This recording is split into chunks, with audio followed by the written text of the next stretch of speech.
My name is Agnès Varda. I'm French. I'm an artist, but I had three lives. I've been a photographer, I've been a filmmaker, and I became a visual artist. But I tried to mix everything. So now I'm an artist using cinema, photography, visual arts, editing, showing, mixing. And it's my first solo exhibition in New York at the Blumenpool Gallery, and I feel very impressed, in a way, very touched that it happened to me. When I went to Paris, it was the war. The Germans were there, invading Paris, and we were going to school, and in the countryside school I was first. Every day we had the flag and singing, Maréchal, nous voilà. The Maréchal, leading France under the German. In Paris, it was not so patriotic, but we have known the German, we have known the liberation, the American, coming like saviors, and they had chewing gum, and they were smiling, and they had good teeth. And I remember the feeling of Americans were beautiful men saving us. But then I had to do my studies. I was a photographer for a while, and I don't know how I switched to cinema, because I didn't go to film school. I hardly saw 10 films until 25 years old. But I came to cinema inspired by painting and literature. When I made my first film, I was 26, and it was very radical. It was made in two different stories, cut in pieces like this, a very radical construction. And it was 5 years before exploded what has been called the New Wave, then Truffaut, Godard, Demy, Romet, all these people. And Truffaut made a big career, and Chabrol and Jacques Demy.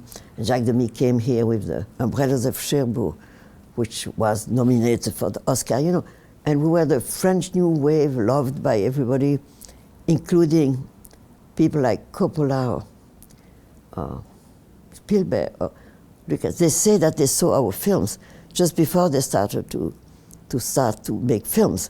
So we were the loved filmmakers, at the time. Now, years later, all the cinematography woke up in center of France, in center of Europe, then German cinema, Italian cinema, and then American cinema. And everything became so obvious that they were beautiful Italian filmmakers. Then came the Chinese and the Japanese. And now we have been taken in the big, big world cinema. But the French New Wave remained something that people remember here. So it's interesting for us. It gave us a little statue that we are known in a way. But it was the beginning of my life. I made many films, not that many, because all my life I had to look for money. Meanwhile, I had the time to think about what I wanted to do. Structure of cinema is more important than the story you tell. And that's how I made some films, including one that came here was, I think, successful, called Vagabond. And I had a beautiful young actress, Sandrine Bonner. And the film was really tough, about wild girl on the road, and subject that interests me about loneliness, about society. And much later, I made a film that everybody saw here, The Gleaners and I, about the people who eat what we throw away. It's a big subject, and I regain young audience because they are more concerned about too much consumption, too much business, and too much waste. They got very conscious about that. And this is in 2000 that I rang the bell about that. And the film has been loved, but also listened to, and discuss it in university, and they come back to Cleo from 5 to 7. In 61, it's a real-time, 90 minutes, that we follow a woman who is in pain because she expects medical results. But we don't leave her 1 minute. And the geography also is true. If there are 10 steps to go to the door, we film the 10 steps. I'm not using the vocabulary, which is jumping time, which is normal in film, I'm here and then I can be next door. So, because I oblige myself to be in real geography, real time, and still making the audience understand how she's afraid, and then she tried to escape her fright, and then again meeting people, discovering that in that very short time, she can change, she can turn her mind to look at other people instead of looking at herself. So it was about beauty and death, a very strong subject that painters have illustrated very often in literature. And that film is still well known. It's studied in universities, and people, I go South Korea, they speak about it. For different reasons, young people, they are interested at the beaches of Agnès, trying to find a new way of writing cinema about myself without being selfish. I mean, I can describe myself by describing other people, the people I met, the people who loved me, that I loved. The other people is building my own life. So I try to celebrate that in the film called The Beaches. I don't know. I don't try not to copy myself. I try always to give importance to other people. That's why I make documentaries very often. And now that I turned visual artist, there is my first exhibition in New York as an artist at the Bloom & Poe Gallery. I couldn't believe that such a famous gallery, they have a big place in Los Angeles, but here it's a narrow house, like a Belgium house. In each floor you have rooms. Then I said it would be impossible to show the seaside at the 5th floor, but it did happen. I think that people forget in New York, they are at the 5th floor, they get into being near the seaside. I try to make a strong, precise, and simple description of what we feel, the 3 elements, which is sky, sea, and earth. Earth being sand. And by showing photo, plus movement, plus cinema, plus the real sand, I try to reconstitute what are the elements and how we get them as a concept, and then as a feeling of being there. So I try to work on things that I can share. What is the representation that makes sense for other people? Because everybody knows what it is, and they go and they swim and they do sport.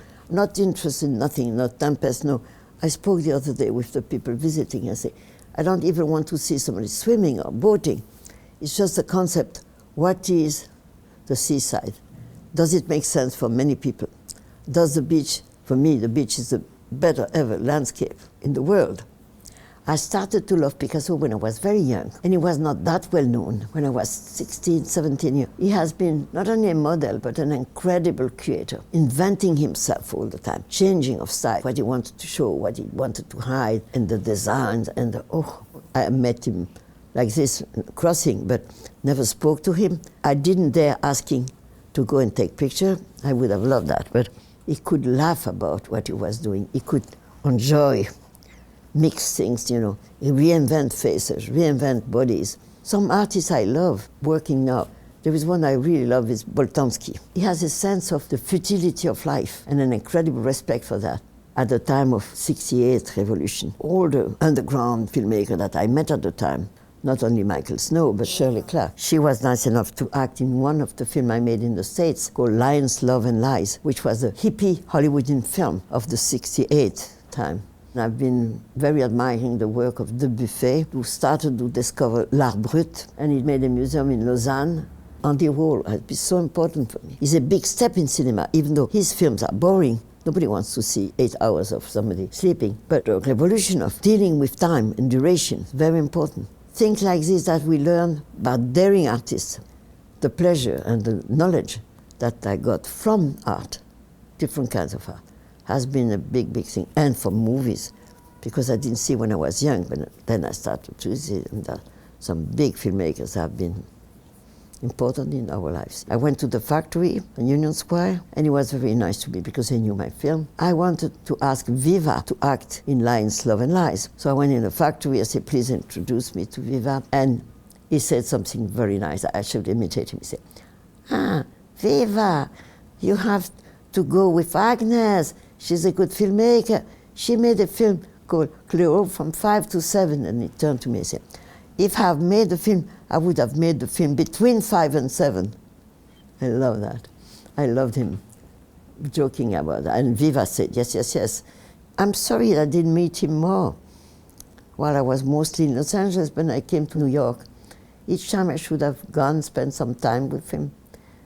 And it was very nice, but I didn't take advantage that I could see him speak, because he was such a strange man, having invented a sense of, we live in a series, we live in the middle of copy of everything. So I think he did a big job in art, in cinema, and very strange man, and nice with his friends. So I can make my little speech about Andy Warhol. Interview, I was on the cover, because maybe of Viva, maybe, that he loved, but when they started an interview, they wanted sightseeing, daring films, you know. It was not supposed to be Hollywood, especially. I think I try to be coherent about what I believe. I never made commercial. I don't want to sell cosmetic. I don't want to sell cars or stupid objects. So I have difficulties to find the money, even now. I just completed a film, co-directed with J.R. We met in Paris and we decided to make a documentary. It's the story of that, what we did. We traveled in France, took him away from cities where he used to go. I said, now you go in the country with me. In France it's called Visage Village, which means faces, villages. That's what we did, meeting unknown people and having them express things that we learned about goats, about cultivating. It's a real documentary, but it also documents our friendship since he's 55 years younger than me. And the story is about how we got along, how age doesn't mean separating the minds and the stories, and we got along and we did the film really together. So it will open in France in June. So it's my last work in between making exhibition, and it does other things. My life as an artist is an adventure, always trying to find the money to make it happen. If not, I wait, I write, I think about next film, something. I've been exhibiting art in Belgium, in Los Angeles, but the first time in New York, and it's important for me because when I came to New York, it was the big city. We were so impressed. And first time I came with Jacques Demy, who was my husband, and he was famous because of Umbrellas of Cherbourg. He became famous. And we were in a little hotel, and we could hear the screaming noise of the ambulance and the police.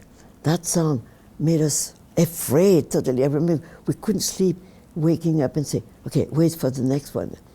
It's the sound of New York which made impression of us first, and then obviously the museum, you know. When I was young, the museum were empty. Now it's crowded of people that maybe they were not taken by art, but they went and they discover art, they take their children. Cinema was something special. People would go on Saturday, then little by little they went in the week. And now it became more easy, small, then the portable computer, and then the telephone. You know, it gives them the right to see things. I think it's a pity, because if you like a film like this in your machine, and you see it one day on a big screen, you discover the beauty of the texture, of the details, of the work which has been done, so the color would work on you and do some effects. If it's the way to communicate, fine. But I still believe that if I like a film, if I can see it on a huge screen, I have a better pleasure. To see a film, to be honest, we should see them 3 times. I mean, you know, and then week after, and then a week after. Then you would really get the film. Because now it has become like an object of consummation in a way. You pay, you see the film, you go. And maybe most of the time you go out of the film, you eat. There are some huge places now with cinema, and they have a pizzeria. And they have something to keep the babies. So they put the babies, you have a pizza, you saw the film, get the baby back, go to the pizza again. So it's the life organizing the entertainment in the middle of the rest. And sometimes you also have a market there. So on the way back, before going home, you buy some food. So fine, it brings the cinema somewhere. But I really like the fact that there are some theaters, cinema, film theater. It's only that. You go there where you have the desire to see the film. You wait 10 minutes to get your ticket and sit. Then you wait that the cinema comes. Then you have the big screen. For me, that's the best. But you cannot oblige the people to love what you love, and it's not exactly my taste. But on the side of museum, it's better than a lot of people come. They know nothing about art. They come because they told you, they have been told it's good to go to the museum. So they get something. And children, you never know, but they get something. You have children, 2 years after, they start to speak about something they saw. They got touched by something. I know a child of 6 years old who really loves Picasso. When he sees a Picasso, he says, that's good. So this one, I mean, gets the good food from the museum. Others, they get bored, they wait for the pizza time. And so in a way, let them do it the way it is. I still make my choices. A good screen and a museum. I love museum so much. I arrived Friday and Saturday I was at the Met. It feeds my mind. It feeds my imagination and love to think that it's not only cinema, you know. I don't go to plays so much. I don't like so much theater or concert, not too much. But cinema and museum, it's a dream.